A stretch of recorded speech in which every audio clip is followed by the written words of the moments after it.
Did you know you can grow corn right from the popcorn kernels you buy at the shop? This is the simple way that works every time.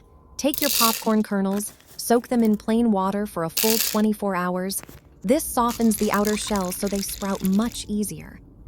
After soaking, take them out, lay them gently on top of a damp tissue folded inside a small container. Make sure the tissue is wet but not dripping wet.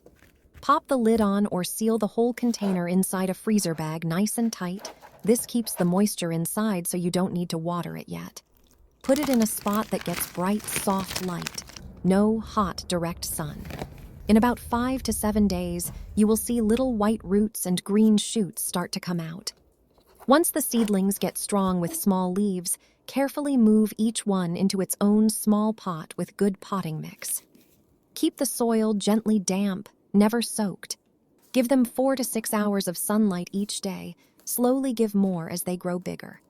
When they get around 15 to 20 centimeters tall, move them once more into a much larger pot or right into your garden bed. It really is that easy.